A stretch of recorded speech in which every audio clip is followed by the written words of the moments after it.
ராதே ராம் ராம். நம்முடைய சனாதன தர்மம் வந்து 6 மதங்களை கொண்டது. ஷண்மத ஸ்தாபகர் சங்கர குருன்னு சொல்கிறோம் இல்லையா, ஆதிசங்கரால் ஸ்தாபிக்கப்பட்ட 6 மதங்களை கொண்ட அவர் வந்து ஸ்ட்ரீம்லைன் பண்ணினார். பார்த்தோம்னா சைவம், வைணவம், கௌமாரம், கானபத்தியம், சாக்தம், சௌரியம் சொல்கிறோம் இல்லையா. இப்போ சைவம் வைணவங்கிறது தெரியுது இல்லையா. கௌமாரம் அப்படிங்கிறது குமாரக்கடவுள் முருகரை பிரதானமாக கொண்டாது.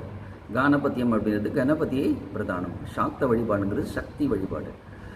சௌரியம் அப்படிங்கிறது சூரிய வழிபாடு. சௌராஷ்டிரம் அப்படிங்கிறோம் இல்லையா, அந்த பகுதியை சேர்ந்தவங்களாம் சூரிய வழிபாட்டுக்கு முக்கியத்துவம் கொடுக்கக்கூடியவர்கள். ஆக இது எல்லாமே வந்து போய் சேரக்கூடிய இடம் ஒன்று தான். அதனால் இதில் எந்த வழியில் போனாலும் இதுக்குள்ளும் பல உட்பிரிவுகள் இருக்குது. அதனால் வந்து ஒரு வழியை தேர்ந்தெடுத்து அந்த வழியில் ஒரு குருவை அண்டி அவர் மூலமாக நாம் ஆன்மீகத்தில் முன்னேறணும் அப்படிங்கிறது நம்ம சொல்லிக்கிறோம். ராதே ராதே.